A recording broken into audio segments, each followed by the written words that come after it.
दीदी कहाँ खो गई हो? ध्यान कहाँ है आपका? आप गैस के सामने खड़ी हो और दूध उफन कर नीचे गिर रहा है, लेकिन आपका ध्यान ही नहीं है। हाँ, छोटी बहन अनीता की आवाज से मेरी तंद्रा टूटी। मैंने जल्दी से गैस बंद किया और गैस साफ करते करते ही कहा, कुछ नहीं, बस ऐसे ही। मैं जानती हूँ दीदी, आप लतिका के बारे में सोच रही हो ना? हाँ, सोच तो उसी के बारे में रही हूँ। बहुत सोचने पर भी दिमाग काम ही नहीं करता। लतिका गोरे रंग की, सुंदर, पढ़ी लिखी इंजीनियर लड़की है। ईश्वर ने हर गुण से नवाजा है उसे, और लतिका ने भी अपनी मेहनत और लगन से अपने गुणों को निखारा है। 25 लाख का पैकेज है उसका। इतनी सर्वगुण संपन्न लड़की को जब लड़के वाले ना कहते हैं तो एक माँ के दिल को ठेस तो पहुंचेगी ना। आज 7वीं बार लड़के वाले लतिका को देखने आए।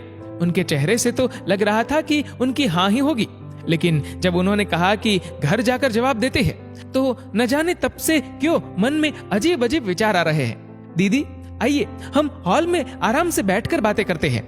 हॉल में कूलर चालू कर आराम से सोफे पर बैठी तो थोड़ा सा सुकून मिला। सुबह से लड़के वालों की आवभगत करते करते बहुत थकान महसूस हो रही थी। ऊपर से मन में चिंता थी कि कहीं इस बार भी लड़के वाले ना न कह दे। दीदी, इस बार उम्मीद तो पूरी है कि लड़के वालों की हाँ ही होगी। देखा नहीं आपने कि लड़का और उसकी मम्मी किस प्यार भरी निगाहों से लतिका को निहार रहे थे। लड़के की मम्मी ने तो कह भी दिया था कि उसे तो लतिका बहुत पसंद है। अब निर्णय सिर्फ लड़के के ऊपर है। ऐसा पहली बार थोड़ी हो रहा है। हर बार लड़के वालों के चेहरे से, उनके हाव भाव से हमें ऐसा लगता है कि इस बार लड़के वाले हाँ ही करेंगे, लेकिन हर कोई घर जाने पर दूसरे दिन फोन पर अपनी ना बताता है। कुछ समझ में नहीं आ रहा है कि आखिर ऐसा क्यों हो रहा है। एक्सीडेंट में तेरे जीजा जी गुजर गए तब लतिका 5 साल की थी और पवन 2 साल का था। दुर्घटना में पवन के दोनों पैर चले गए थे। तब से आज तक पवन के सभी काम मैं और लतिका मिलजुल कर करते हैं। किसी तरह सिलाई कढ़ाई करके मैंने लतिका को पढ़ाया। कभी कभी मन में आता है कि आखिर कब तक ईश्वर मेरी सहन शक्ति की परीक्षा लेंगे। तेरे जीजाजी के जाने के बाद पूरे 20 साल से घर गृहस्थी का बोझ उठा रही हूँ। सभी रिश्तेदारों ने हमसे मुंह मोड़ लिया था क्योंकि उन्हें लगता था कि कहीं मैं उनसे कुछ सहायता न मांग लूं। लोग अक्सर कहते हैं कि बुढ़ापे में बेटा हमारा सहारा होता है, लेकिन यहाँ पर तो 22 साल के जवान बेटे को मेरे सहारे की जरूरत है। सोचती हूँ कि एक बार लतिका के हाथ पीले हो जाए तो कम से कम एक बोझ से तो मुक्ति मिले। लेकिन न जाने मेरी किस्मत कैसी है कि इतनी सर्वगुण संपन्न लड़की भी लड़के वालों को पसंद नहीं आ रही। मेरी तो कुछ समझ में ही नहीं आ रहा है। क्या आपने कभी लतिका से इस बारे में बात की? अरे ना, लड़के वालों की तरफ से हो रही है तो इसके लिए मैं लतिका से क्या बात करूं? दीदी, शायद आपका इस बात की ओर ख्याल नहीं गया कि जब भी लड़के वाले उसे देखने आते हैं पहले वे खुश होते हैं। उनके चेहरों से भी लगता है कि उनकी हाँ ही है, लेकिन जब लड़का और लड़की अकेले में मिलते हैं उसके बाद लड़के के चेहरे पर थोड़ी सी उदासी दिखती है। क्या आपने इस ओर ध्यान दिया? मेरा तो इस बात की ओर ध्यान ही नहीं गया। तेरा कहने का मतलब क्या है? कहीं लतिका लड़के से ऐसी कोई बात तो नहीं कहती जो उन्हें नापसंद हो? लतिका ऐसा कुछ क्यों कहेगी?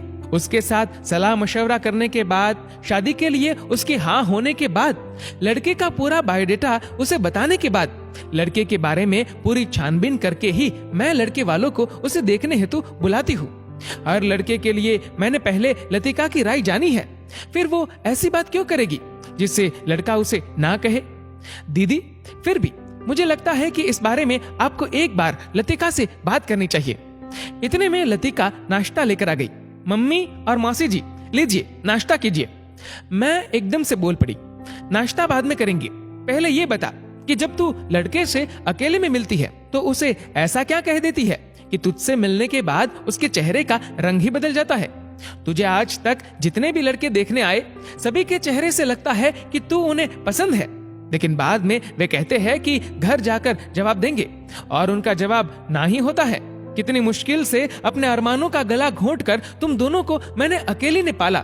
समाज के कितने ताने सहे। पवन को तो जिंदगी भर मुझे संभालना ही है। कम से कम तेरा बोझ तो सर से उतरे, मुझे थोड़ी सी तो शांति मिले। लेकिन नहीं, मेरी तो किस्मत ही फूटी है। थक गई हूं मैं बोझ उठाते उठाते। मैं बुरी तरह फफक फफक कर रो पड़ी। मम्मी, मैं आपके उसी बोझ को तो कम करने की बात करती हूँ सबसे।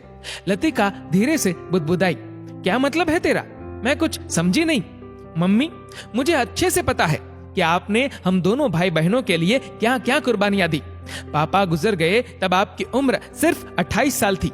आप चाहती तो दूसरी शादी भी कर सकती थी, लेकिन आपने हमारी वजह से ऐसा नहीं किया। हमारी खुशी के लिए आपने अपनी हर खुशी को नजरअंदाज किया।